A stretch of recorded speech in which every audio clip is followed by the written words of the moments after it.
has unveiled the Tory party's election manifesto, promising sweeping changes to social care, an end to the triple lock on state pensions, and a commitment to reduce immigration to the tens of thousands. Donald Trump says he's the victim of the greatest witch hunt in US political history, as questions over his team's alleged links to Russia intensify.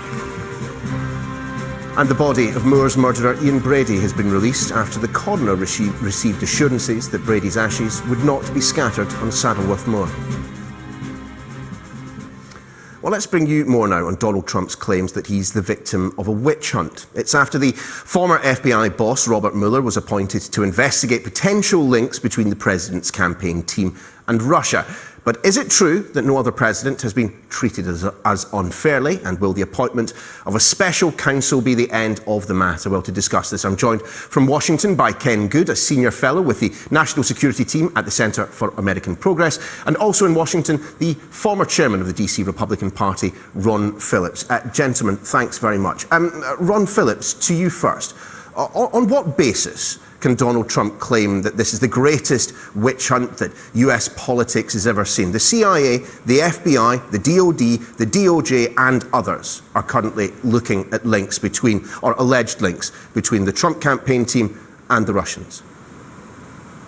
Well, I think one of the big things that the president is pointing out, and did so yesterday before the Coast Guard Academy, is no time in the history of the United States has the media been such in the pocket of one political party and launched a propaganda campaign against the entire institution of the office of the president. I mean, never in the history of the United States have we seen such biased coverage towards the White House. Bill Clinton, Barack Obama never experienced this type of unsubstantiated innuendo witch hunts that have been going on with their coverage in the White House and the activities of the president.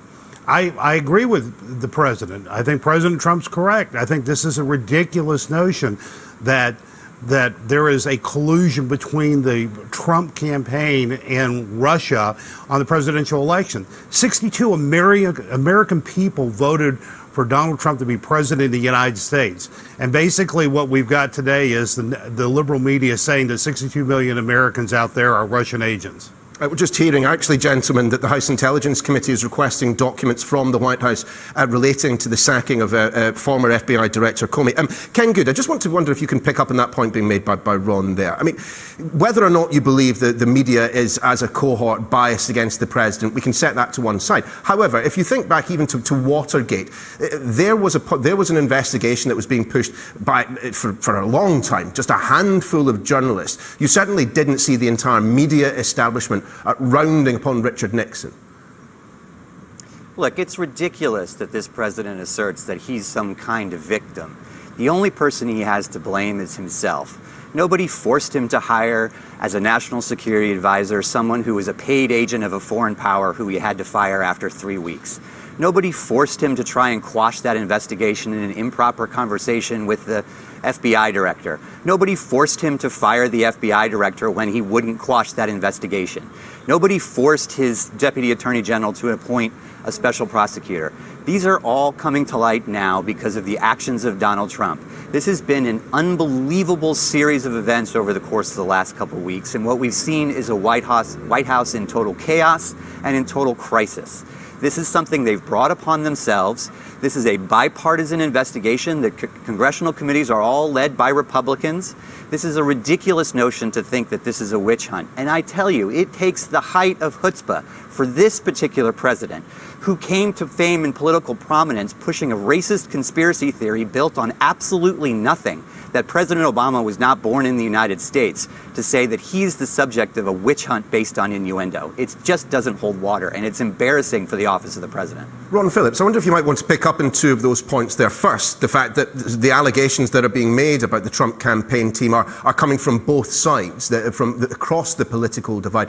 But also, whether or not you feel that... Wait 1 second. The accusations haven't come from the Republican side that there have been collusion with the Russian government on Donald Trump's campaign. The Republican leadership in both the House and the Senate wants to get to the bottom and resolve this issue.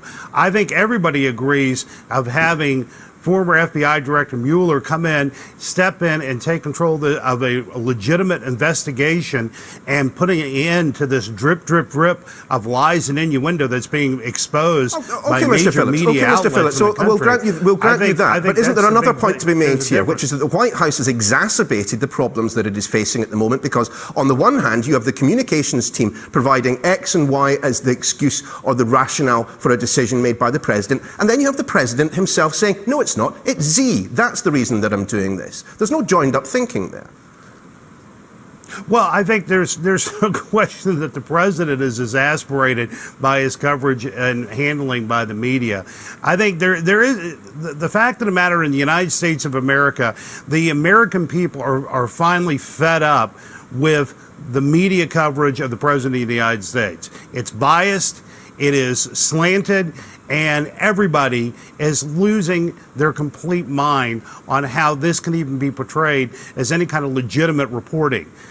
I think that there is mixed messages, because the fact of the matter is you have so much incoming from so many partisan outlets to try to pretend that they are media organizations, which they're not. They're merely arms of the propaganda machine of the Democratic Party. Ken Good, does the appointment of the former FBI Director Mueller, do you think that will serve to underline, bring an end to these allegations? Far from bringing an end to them, I think this advances this into a very critical stage. We're talking about a special prosecutor who is investigating the President of the United States. We're not even 4 months into this presidency. This is an unprecedented situation. We have had special prosecutors look into presidents in the past, most famously in Watergate, also during the Clinton administration. In both of those instances, that led to impeachment proceedings. So this is a critically serious moment in American history, and it is remarkable that it has transpired in just a few short months. We have just this week almost overlooked the reality that President Trump shared sensitive intelligence information with the Russians that may have blown the West's best information on ISIS from inside ISIS. And we've just kind of blown past that because of all of the other incredible allegations that have come out and come to the surface in the last couple of days. So this is a remarkably serious moment. I don't think this puts anything to rest. I think that it moves it next into the real stage, into a criminal proceeding stage like we haven't seen in a really long time. Ron Phillips, the simple fact is that as long as these investigations are ongoing, there will always be those who will accuse, with evidence, without evidence, Donald Trump of some wrongdoing. Isn't now the time, perhaps, for the president to step away from the keyboard, to stop banging out 140 characters every time he wakes and sees something he doesn't like on one of the American news networks? Well, this president is unlike any president in the history of our country.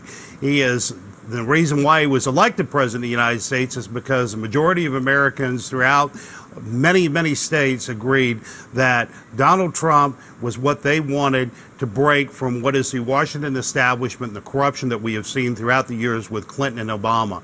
And I agree with you that it does become problematic in a 24-hour news cycle when a president constantly is giving Twitter and creating opportunities for the liberal media to seize upon and twist the words of what the president is saying.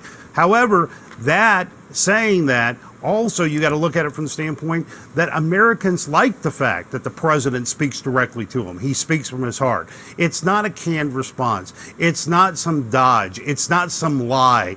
You're not sitting here worrying about a president who's asking what is the definition of is. You're talking about a man who is a self-made millionaire who has done tremendous work in this country and building jobs. And he's going to continue to build jobs and for a future of America and make America great again. So no, I don't see the result of Donald Trump being Donald Trump as a hindrance. I actually see it as an asset for Americans, and the liberals are just going to have to get used to it. Ron Phillips, Ken Good, gentlemen, many thanks for joining us in Sky News. We appreciate it.